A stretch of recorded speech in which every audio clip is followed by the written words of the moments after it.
Hello everyone, Mr. Happy here doing a day one vlog for PAX Prime. It's my first ever PAX event, so today was a very exciting day. So just quick apology, quality of the video, not the usual thing. It's not like I don't have my big stream setup or anything, just using a little netbook right here, recording through the camera, through whatever built-in microphone it has. So apologies, but it's the best that we were able to do. We had to make sure we had plenty of room packed to do, or plenty of room to pack goodies for the way home. So Mel and I, we've been here for the most of the day. We did a lot of networking today, and honestly, kind of just spent the day taking in PAX Prime since it was our first event. A lot of standing, of course. The line to get in on the first day, quite long. Stood there for like an hour and 20 minutes or something. They tried to entertain us, but it was meh.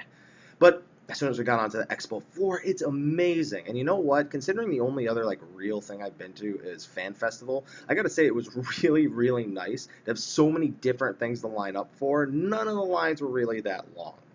We jumped right onto the Ravana challenge right away, and we cleared it in one go. We even went in with, I think, we did go in with 2 tanks. No, we went in with 3 tanks. I think we went in with a Paladin, a Warrior, a Dark Knight, and then I played Scholar.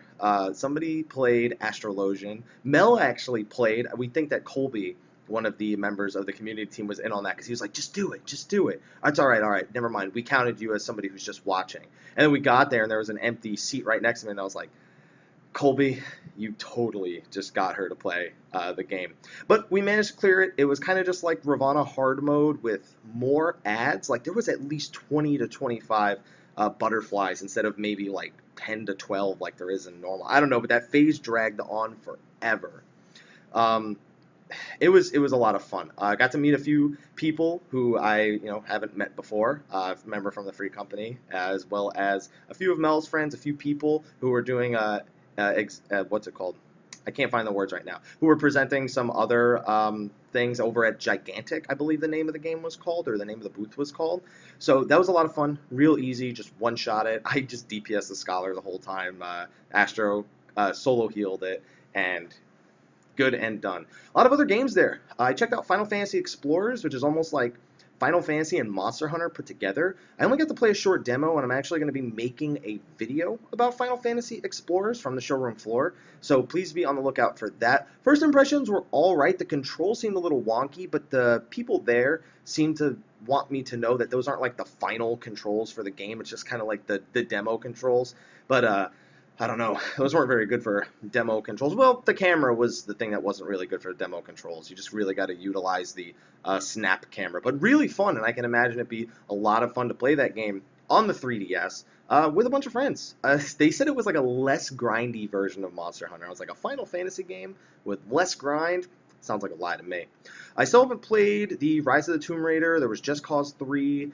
They had Dragon Quest Heroes, and they had one other game. I think they might have had Hitman as the other game, other than Final Fantasy 14.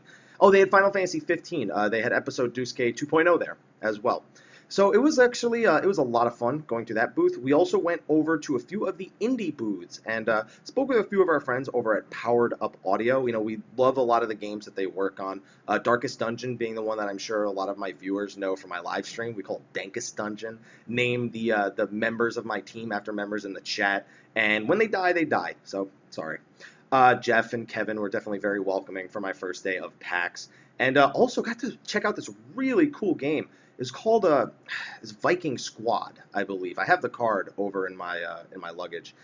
And what can I say about it? It was almost like Castle Crashers, but like more open. Like there were multiple paths. You had a reason to go back to the same levels over and over again to unlock secret bosses and special trials to get bonus experience points or skill points or things that you can use to buy equipment. There were lots of little secrets hidden in there, and honestly, it was really cool. Viking Squad, I think I'm going to check out, maybe play it on stream sometime. There's also, man, there's so many games there. There was a game, I can't remember what it's called off the top of my head, but it's basically like a tabletop D&D, except that you can do it on like your iPad or your Android device or on your PC. And the idea is that it's supposed to be one of those games that replaces tabletop. It's supposed to replace like tabletop D&D. And since it's account bound, all the stuff. If you were like, let's say you were wanted to arrange for a D&D night on this game, you could actually, while you're like, I guess at work or on the bus or whatever on the home, you could log into your phone. You could, start setting up all the events as the dungeon master. And then when you get together later that night, all the setup is that, you don't have all the setup issues, losing pieces, losing track of where you are. Saves the progress, keeps everything neat. So I might do some reporting on that as well. Now, in case you're wondering why I'm wearing a blazer right now, we're actually going to be going to a Twitch mixer very soon. I'm really just recording this, and then I think we're going. Actually, we still have a couple of hours, so probably not going to go just yet.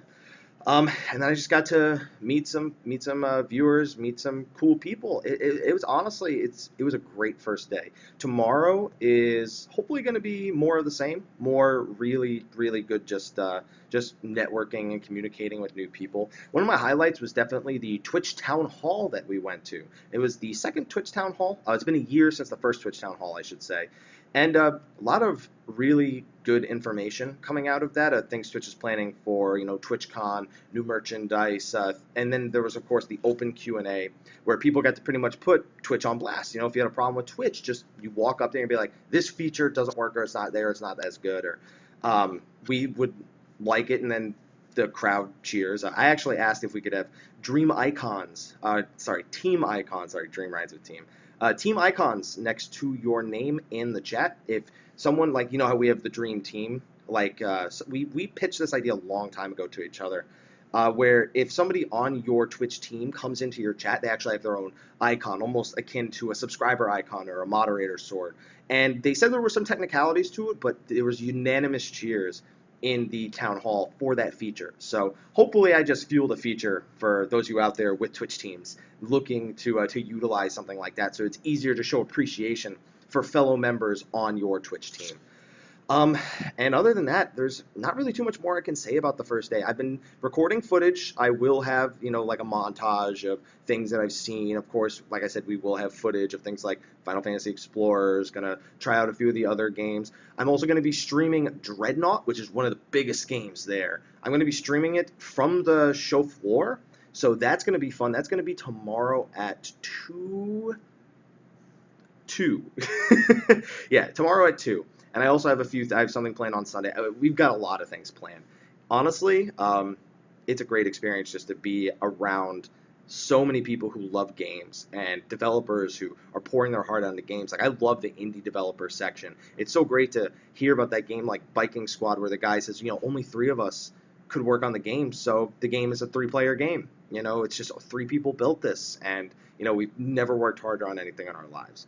So it's inspirational. It's really cool to get to see things like that and talk to people with that mentality. It's motivating going forward, doing things on YouTube and doing things on Twitch. So I'll have more info for you guys tomorrow when Tuesday comes around and I'm in LA. Don't forget, I'll be staying in LA for a couple of weeks before going to TwitchCon with my girlfriend, and I'll have plenty of new videos for you guys on top of projects to work on when we get back. So it's going to be good. The heck was that? Oh, there was a little pop-up on the desktop for Twitter or something like that. So honestly, I'll keep you guys up to date. We'll have more of these vlogs. If you have any questions about, I know somebody's probably going to ask to see the Ravana shirt. It's packed away right now. I don't want to dig through and get it. So one of these vlogs, I'll be sure to show it off. In fact, it's on Twitter. I'm pretty sure I get a picture with a few people that are holding it up. But regardless, I'll be sure to show you guys what the Ravana shirt looks like, and I'm glad to have won it. It was nice and easy. So anyway, I will see you guys on the next vlog, and of course, don't forget, the next stream for me will be on Tuesday. Actually, Dreadnought, I think, is on my channel, so that would be tomorrow. So definitely be checking out my social media, Twitter and Facebook, because I'll be posting an update about when I'm streaming Dreadnought there. It's like 2:30-ish, and I cannot wait for it. So thank you, everyone, for watching this video. I will see you in the next vlog, and until then, take care.